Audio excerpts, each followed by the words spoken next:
Bismillahirrahmanirrahim. Assalamualaikum warahmatullahi wabarakatuh.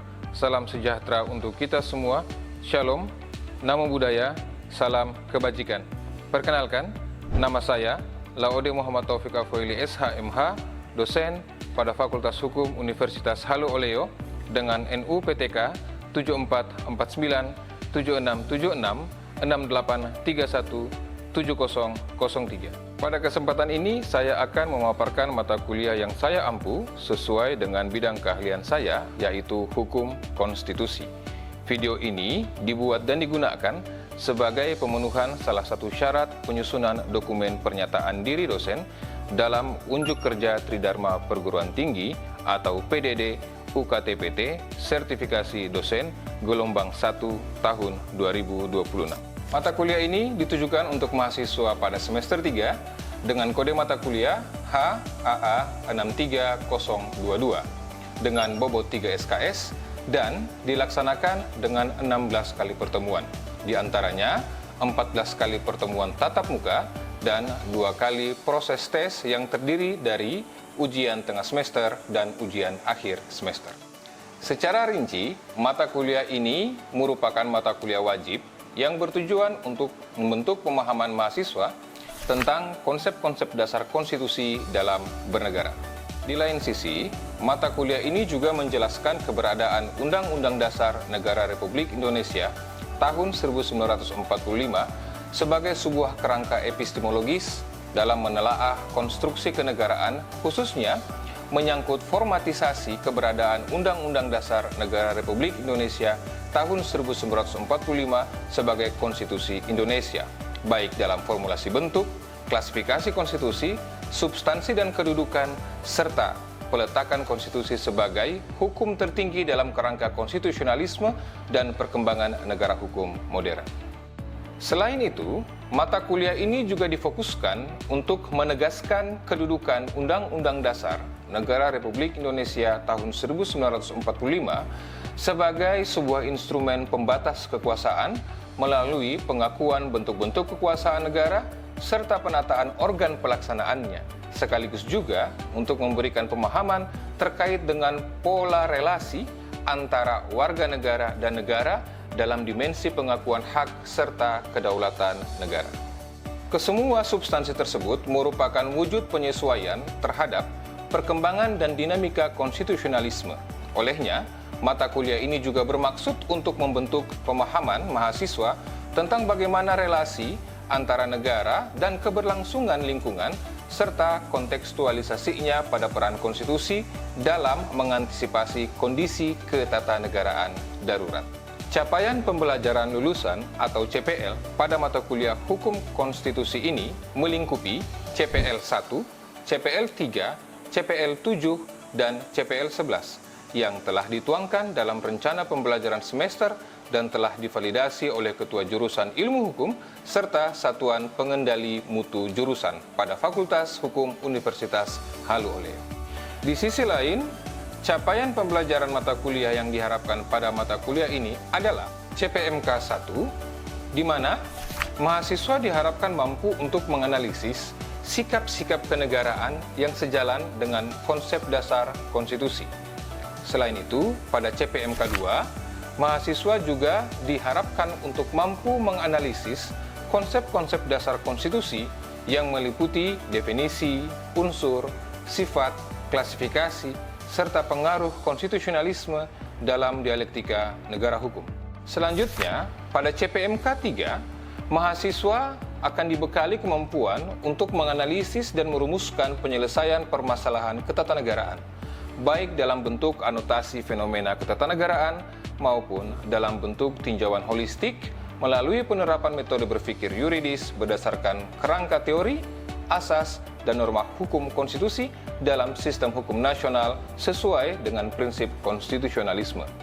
Terakhir, pada CPMK keempat, mahasiswa diharapkan mampu untuk menganalisis perkembangan dan dinamika ketatanegaraan dengan merujuk pada konsep konstitusi serta pendekatan sistematis terhadap upaya untuk mengakomodir perkembangan tersebut dalam mekanisme konstitusional seperti mekanisme perubahan konstitusi serta penyesuaiannya dalam bentuk-bentuk konstitusi. Mata kuliah ini diajarkan dengan mengusung 3 komponen utama, yaitu delivery, interaction, dan assessment atau yang sering dikenal dengan istilah DEA. Untuk delivery, saya memberikan materi serta RPS yang dapat diakses dan diunduh secara langsung oleh mahasiswa pada laman e-learning pada UHO melalui link yang telah tertera, serta presentasi interaktif yang dilaksanakan secara tatap muka guna mendukung pemahaman mahasiswa. Materi yang disampaikan ditunjang oleh beberapa media pembelajaran, baik dalam bentuk video, ilustrasi historis, kuis, dan bentuk-bentuk lain yang proporsional sebagai media pembelajaran. Sedangkan untuk metode interaction, pada mata kuliah ini dilaksanakan dengan membangun komunikasi 2 arah atau komunikasi timbal balik antara saya, dosen pengampu mata kuliah, dan mahasiswa dalam bentuk diskusi, tanya jawab, kolaborasi, dan refleksi bersama. Sedangkan khusus assessment di sini juga dimaknai sebagai sistem penilaian yang saya terapkan pada mata kuliah ini, yang melingkupi penilaian secara formatif menyangkut keaktifan mahasiswa dalam bentuk tugas, baik tugas individu maupun tugas kelompok, diskusi, esai, makalah, serta penilaian sikap dan keterampilan sesuai yang dituangkan di dalam RPS.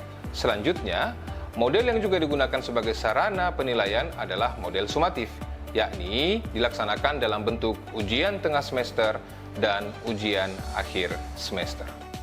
Selanjutnya, metode pembelajaran yang digunakan dalam mata kuliah ini dilaksanakan melalui 2 metode, yakni luring atau luar jaringan, yang mempertemukan antara dosen dan mahasiswa secara langsung, serta metode daring atau metode dalam jaringan dengan menggunakan sarana online yang sesuai dan tidak mengubah substansi serta tujuan pembelajaran. Selain kedua metode tadi, guna menunjang pembentukan pemahaman yang baik kepada mahasiswa, mata kuliah ini juga dilaksanakan dengan menggunakan metode problem-based learning dan case method untuk membiasakan mahasiswa memberikan respon analisis serta solusi yang tepat terhadap masalah dan fenomena atau legal gap yang terjadi. Selanjutnya, perihal referensi yang digunakan ketika mengampu mata kuliah ini. Dalam pembelajaran, mata kuliah ini didasarkan pada beberapa referensi. Di antaranya adalah referensi buku yang diambil dari karya atau hasil tulisan para ahli. Salah satunya juga adalah buku yang mana saya di situ adalah sebagai salah satu tim penulisnya dengan judul Dinamika Pengaturan Kelembagaan Negara Indonesia, serta artikel-artikel atau jurnal ilmiah bereputasi. Di antaranya juga ada pada beberapa jurnal-jurnal yang saya tulis sendiri yang memiliki kesesuaian dengan materi yang disampaikan sesuai dengan yang tercantum di dalam RPS.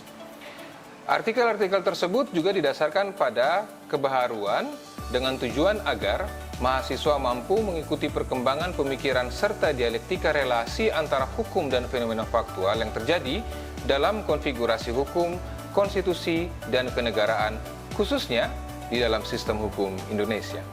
Setelah menguraikan secara singkat perihal mata kuliah hukum konstitusi serta deskripsi proses pembelajaran dan metodenya, berikut akan ditampilkan rekaman video pembelajaran mata kuliah hukum konstitusi pada pertemuan ketiga dengan pembahasan tentang klasifikasi konstitusi. Selamat menyaksikan. Assalamualaikum. Waalaikumsalam. Selamat pagi. Apa kabar semuanya? Sehat ya? Hari ini kita akan melanjutkan materi pertemuan pada mata kuliah hukum konstitusi yang sudah kita jalankan kurang lebih 2 kali pertemuan yang lalu. Baik, sebelum saya memulai perkuliahan, saya meminta waktu sedikit untuk menyiapkan materi perkuliahan. Baik, sesuai dengan RPS, pada kesempatan hari ini kita akan masuk pada materi ketiga, yakni penjelasan tentang klasifikasi konstitusi. Namun, sebelum itu, sebelum kita memulai perkuliahan ini secara lebih lanjut, kita terlebih dahulu berdoa menurut agama dan kepercayaan kita masing-masing. Doa dimulai. Doa selesai. Baik, alhamdulillah kita sudah selesai melaksanakan doa bersama. Selanjutnya, saya akan mengingatkan kepada saudara-saudara sekalian untuk mengisi absensi perkuliahan kita. Absensinya juga bisa diakses pada laman Sepada UHO yang sudah saya setting untuk pada pertemuan hari ini. Sebisanya, absen itu ditunaikan sebelum mata kuliah ini berakhir. Nah, selanjutnya, karena ini sudah materi pertemuan yang ketiga, maka tentu materi kita itu memiliki relevansi dengan pertemuan-pertemuan sebelumnya. Di mana pada pertemuan pertama kemarin, kita sudah menguraikan rencana pembelajaran semester, termasuk juga dengan rincian materi-materi apa yang akan kita bagi dalam beberapa kali pertemuan ke depan, sekaligus juga dengan item tesnya, juga bagaimana proyeksi persentase penilaian yang saudara-saudara akan dapatkan di akhir dari proses perkuliahan ini. Kembali untuk saya ingatkan kepada saudara-saudara sekalian agar menggunakan laman Sepada UHO sebagai bentuk LMS kita, karena di situ semua materinya untuk mata kuliah kita itu akan kita sisipkan, akan kita tempatkan. Jadi kalian bisa melakukan pendalaman. Apabila materinya tidak sempat tercatat, maka kalian bisa mengaksesnya di laman tersebut. Nah, sekarang saya coba untuk melihat ini, sejauh mana kawan-kawan sekalian masih mengingat materi pertemuan yang kemarin. Saya ingin coba untuk mengkaji kembali, apa sebenarnya yang dimaksud dengan konstitusi? Siapa yang bisa memberikan respon? Silakan, Marif. Jadi menurut saya, konstitusi adalah suatu hukum dasar dan menjadi hukum tertinggi dan menjadi suatu patokan di suatu negara untuk membentuk suatu peraturan perundang-undang di bawahnya. Dan ini menjadi suatu patokan, memang suatu dasar hukum di suatu negara. Baik, betul. Apabila Ma'arif mengatakan bahwa konstitusi itu merupakan suatu norma hukum tertulis yang memiliki kedudukan tertinggi dalam sirkulasi peraturan perundang-undangan, namun yang harus dimaknai di sini, kenapa sampai konstitusi itu berada pada posisi paling tinggi? Itu yang harus dikaji, dan apa sebenarnya dasar teoretik sampai konstitusi itu bisa dianggap lebih tinggi daripada norma yang lain. Nah, tadi Ma'arif sudah menjelaskan tentang kedudukan konstitusi. Sekarang, apa yang menjadi fungsi dari konstitusi tersebut? Siapa yang bisa memberikan pendapat? Silakan, Anggun. Baik, untuk fungsi konstitusi sendiri ada dua hal, yaitu yang pertama mengatur melindungi hak asasi manusia, dan yang kedua mengatur pembagian kekuasaan negara. Betul, bahwa sebenarnya konstitusi itu dia disusun dengan maksud untuk membatasi kekuasaan. Kenapa demikian? Karena dalam tren negara hukum tidak diperkenankan apabila kekuasaan itu tidak terbatas, ya. Jadi maka ketika konstitusi hadir, konstitusi inilah yang nanti akan merapihkan seluruh pelaksanaan kekuasaan. Seperti itu polanya, ya. Nah, pandangan semacam itu kurang lebih juga dijelaskan oleh beberapa doktrin yang seperti yang disampaikan Anggun tadi, di mana bahwa ketika konstitusi hadir untuk merapikan kekuasaan, maka atas dasar itu konstitusi memiliki kedudukan tertinggi. Nah, kurang lebih itu sebenarnya substansi dua pertemuan kita yang lalu. Sekarang, kita coba untuk masuk kembali kepada materi yang akan kita bagikan di pertemuan ketiga sesuai dengan rencana pembelajaran semester, di mana kita akan membahas tentang klasifikasi konstitusi. Nah, saudara-saudara sekalian, pada pertemuan hari ini fokus kita itu adalah kepada pengklasifikasian konstitusi, yang mana tujuan daripada pembelajaran di sini maksudnya adalah agar kalian mengetahui jenis-jenis konstitusi di dalam rumusan keberadaan peraturan perundang-undangan. Untuk mengetahui itu, maka kalian setidaknya harus memiliki kemampuan untuk menentukan varian pembagian konstitusinya serta ketepatan menjelaskan pembeda antara satu jenis konstitusi dengan jenis konstitusi yang lainnya. Olehnya, untuk masuk kepada indikator penilaian dan tujuan pembelajaran itu, maka kita akan mengelaborasi 3 sub pembelajaran. Pertama, definisi klasifikasi konstitusi, kemudian jenis klasifikasi konstitusi, dan karakteristik dari masing-masing konstitusi tersebut. Siapa yang bisa memberikan pendapat? konstitusi-konstitusi apa saja yang pernah berlaku di dalam sistem ketatanegaraan kita. Silakan. Siapa yang bisa memberikan pendapat? Darmono, silakan. Ada berapa konstitusi sebelum Undang-Undang Dasar? Baik, sependek pengetahuan saya, Indonesia pernah menerapkan beberapa konstitusi. Di antaranya pertama Undang-Undang Dasar Negara Republik Indonesia. Ya. Selanjutnya konstitusi RIS. Ya, betul. Habis itu Undang-Undang Dasar sementara. Betul. Dan terakhir adalah Undang-Undang Dasar yang sedang berlaku. Nah, betul. Sebenarnya, kalau kawan-kawan melakukan pengkajian lebih dalam, antara Undang-Undang Dasar Negara Republik Indonesia tahun 1945 pasca amandemen dengan Konstitusi RIS itu punya karakter yang berbeda. Begitu juga ketika kita membandingkan antara Undang-Undang Dasar Negara Republik Indonesia tahun 1945 dengan Undang-Undang Dasar sementara 1950.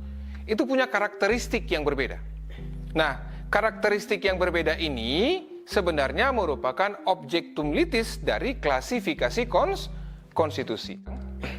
Kalau kita masuk di dalam struktur teoretik, sebenarnya terdapat banyak varian pemikiran yang menguraikan perihal klasifikasi konstitusi tersebut. Kita bisa mengambil contoh dalam Modern and Political Constitution yang juga diuraikan oleh Kacewer misalnya. Di situ Kacewer memang tidak langsung menguraikan bagaimana segmen klasifikasi konstitusi. Dapat dikategorikan sebagai konstitusi dalam bentuk tertulis apabila persepsi yang diusungnya adalah perspektif kejelasan. Nah, tapi konstitusi tertulis bukan satu-satunya konstitusi saja. Ada juga konstitusi tidak Sekarang pertanyaannya begini.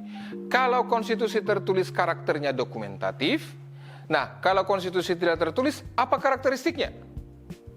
Karakteristik konstitusi tidak tertulis itu adalah lebih kepada konvensi tata atau kebiasaan dalam bertata negara.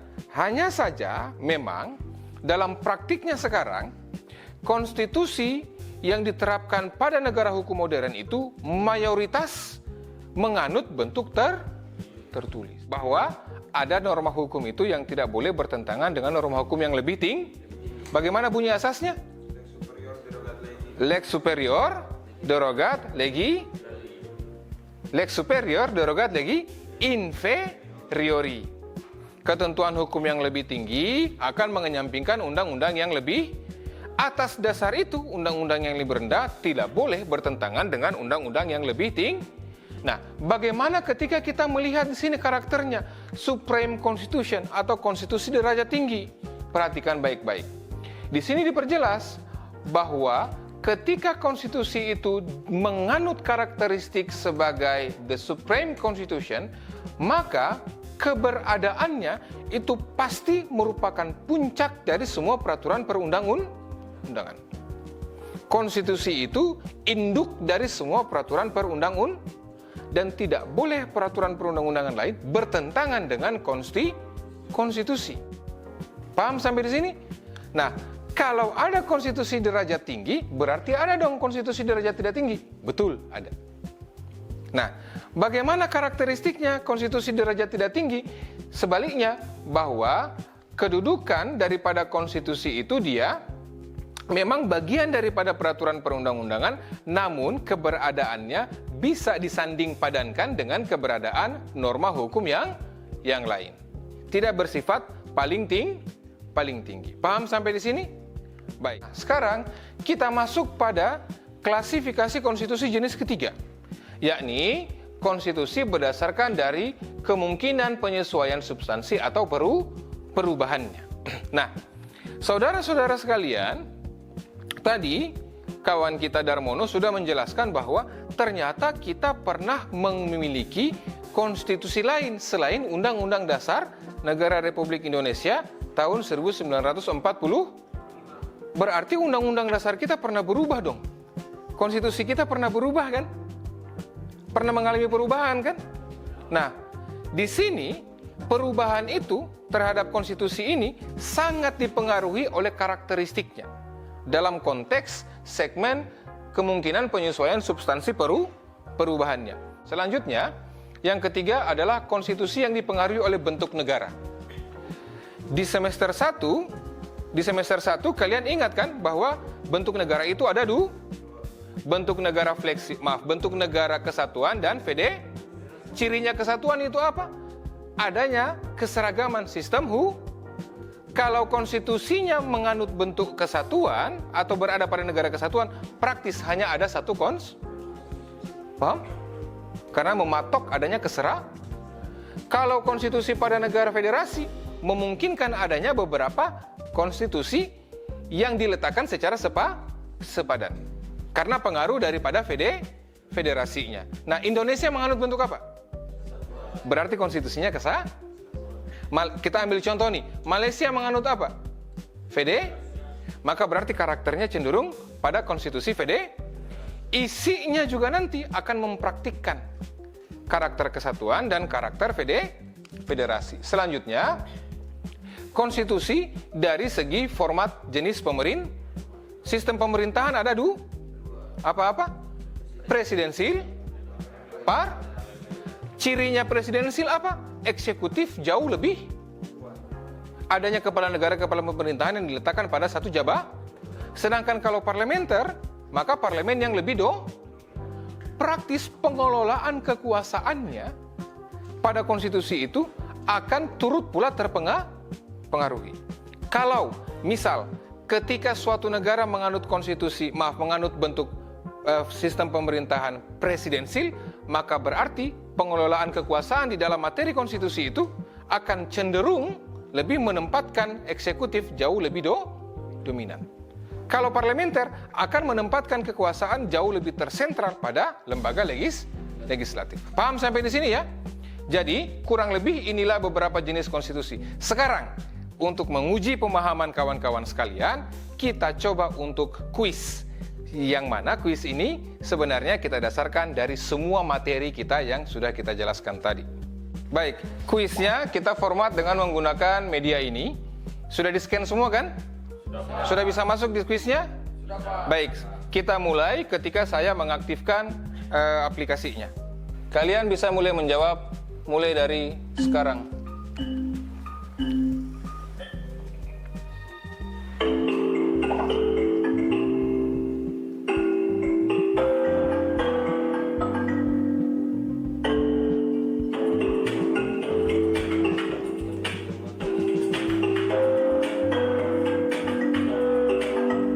Nah, sekarang kita coba untuk menerapkan satu metode pembelajaran yang juga dianut di dalam RPS kita, yakni metode pembelajaran problem based learning atau case method. Kita akan menampilkan suatu fenomena kenegaraan dan kalian boleh memberikan pendapat terkait dengan fenomena tersebut, tentu dengan berpijak pada uraian yang sudah kita jelaskan pada materi yang tadi.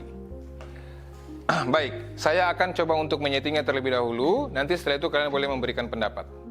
Silakan dilihat. 2024 Majelis Permusyawaratan Rakyat MPR kembali menggunakan isu amandemen Undang-Undang Dasar 1945. Ada 5 poin rencana pembahasan, salah satunya mengembalikan MPR sebagai lembaga tertinggi negara, di mana nantinya MPR yang akan memilih presiden bukanlah rakyat. Sudah dilihat videonya tadi kan? Nah, sekarang siapa yang bisa memberikan pendapat berkaitan dengan materi yang sudah kita uraikan tadi dan dicocokkan dengan dinamika ketatanegaraan kita yang ditampilkan melalui video ini? Silakan, angkat tangan. Siapa yang bisa memberikan pendapat?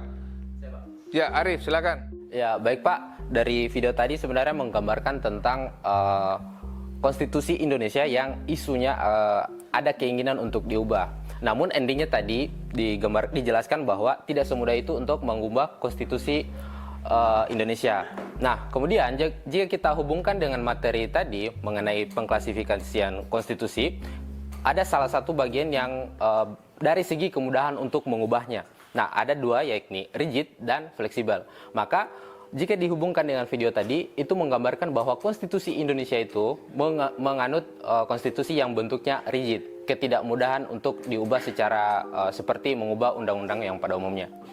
Untuk menunjang proses pembelajaran mandiri kalian, maka akan ada tugas yang saya berikan di sini.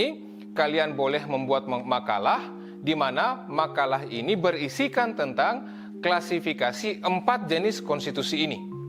Jadi Undang-Undang Dasar Naskah Asli, Konstitusi RI 1949, Undang-Undang Dasar Sementara 1950, dan Undang-Undang Dasar Negara Republik Indonesia tahun 1945.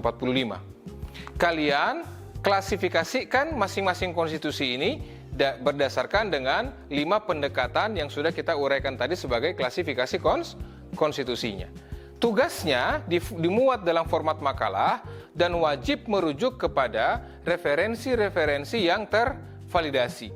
Boleh buku dan lebih mengutamakan juga jurnal. Saya juga punya jurnal tersendiri, judulnya itu seperti yang kalian lihat di layar tampilan ini, Strengthening the Legislative Rules of the Regional Representative Council through the Reconstruction of the Institutional Function of the People's Consultative Assembly. Kalian boleh merujuk pada jurnal ini, di mana jurnal ini adalah buatan saya sendiri, saya yang merilisnya, dan ada beberapa penjelasan-penjelasan yang relevan untuk kalian bisa jadikan sebagai instrumen tambahan dalam memahami proses perkuliahan pada kesempatan hari ini. Tugasnya dikumpulkan pada link pada UHO. Kalian bisa langsung mengaksesnya, di situ sudah ada instruksi tugas dan ada batas waktu pengumpulan tugasnya. Kalian boleh mengumpulkannya kapan saja, kalian tinggal menyesuaikan dengan waktu yang ditentukan di dalam link tersebut. Nanti tugasnya akan kita tindak lanjuti pada pertemuan selanjutnya. Ada pertanyaan? Saya berharap apa yang sudah kita sampaikan tadi itu dapat menunjang pemahaman kalian sehingga nantinya kalian akan jauh lebih bisa untuk memberikan anotasi terhadap kondisi konstitusi kita dalam konstruksi yang jauh lebih baik. Terima kasih atas partisipasinya. Mohon maaf atas segala kekurangan. Tetap jaga kesehatan. Tugasnya jangan lupa untuk dikumpulkan. Minggu depan kita akan membahas tentang mekanisme perubahan konstitusi. Di mana mekanisme perubahan konstitusi ini sebenarnya adalah tindak lanjut dari pertemuan kita di hari ini, di mana kita sudah menentukan bahwa ada konstitusi yang dapat diubah dan ada konstitusi yang diubah dengan mudah dan ada konstitusi yang diubah dengan prosedur dan mekanisme tertentu. Jadi setidaknya sebelum sampai kepada materi selanjutnya, kalian sudah memiliki pengetahuan dasar untuk menapaki materi selanjutnya di minggu depan. Baik, terima kasih atas partisipasinya. Mohon maaf atas segala kekurangan. Wallahu muwaffiq ila aqwamit thoriq. Assalamualaikum warahmatullahi wabarakatuh. Demikian rekaman video proses pembelajaran untuk mata kuliah Hukum Konstitusi pada Fakultas Hukum Universitas Halu Oleo. Seluruh uraian yang telah saya sampaikan merupakan gambaran nyata atas komitmen saya dalam melaksanakan Tridharma Perguruan Tinggi secara profesional, berintegritas, dan berorientasi pada peningkatan mutu pendidikan tinggi. Semoga melalui video ini dapat memberikan pertimbangan yang baik dalam proses penilaian sertifikasi dosen gelombang 1 tahun 2026. Atas perhatian dan kesempatan yang diberikan kepada saya haturkan terima kasih. Wallahu muwaffiq ila aqwamit thoriq. Assalamualaikum warahmatullahi wabarakatuh.